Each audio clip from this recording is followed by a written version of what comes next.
The sword of first light. The sea without shape shuddered, as if an animal sensing weather it had no name for. A single ripple had spread outward from where Izanagi stood, found no boundary, and kept going. A widening ring of intention pressed into the ancient hush. Another ripple followed, and then another, until the void itself seemed to remember that motion was possible. Izanagi lowered his gaze to his empty hands. They were calm hands, long-fingered, steady, the hands of a maker who prefers precision to spectacle.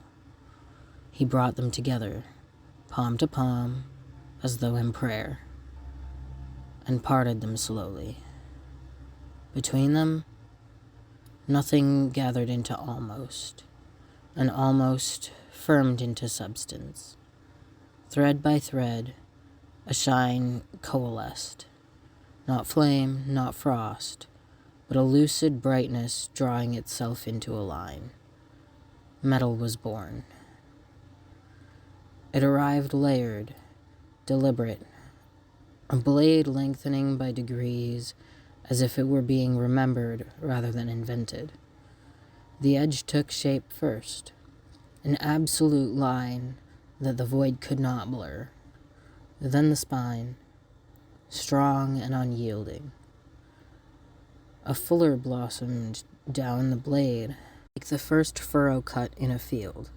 Tiny motes of unborn starlight settled into the steel and vanished, as though agreeing to serve within them.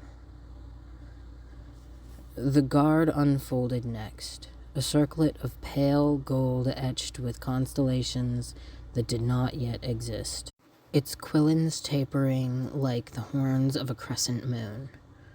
The grip bound itself in silvery threads that caught the faintest not light and held it, and the pommel sealed the work, a smooth disk, austere, reflecting nothing but the certainty of form. Izanagi took the sword, testing its balance. It weighed less than silence and more than fate, the way a promise does. He let it hang at his side for a breath that had no measure, allowing the sea to regard its first edge.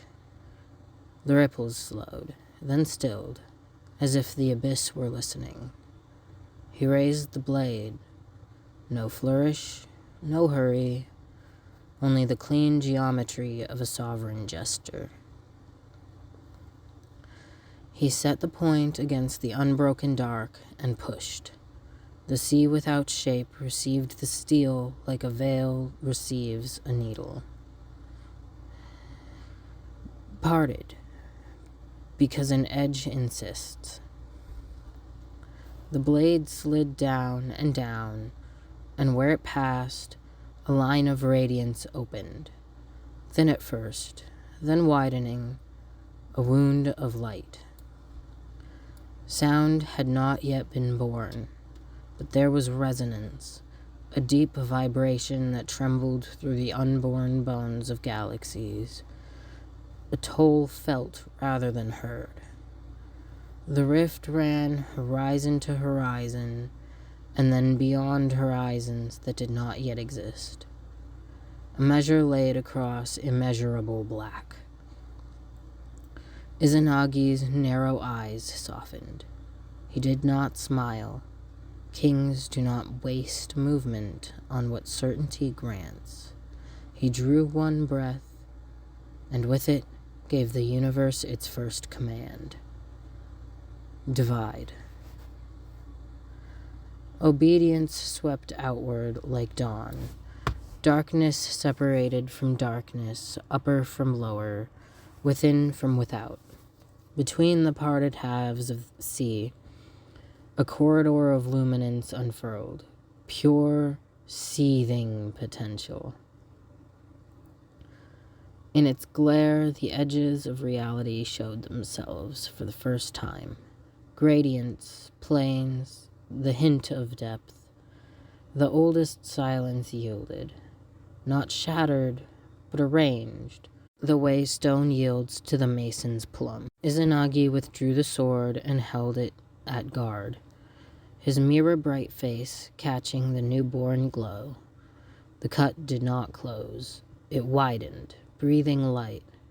In its wake, particles like seed drifted and whirled, gathered to his will, answered the blade's simple truth, that shape was now possible, and that order had a champion.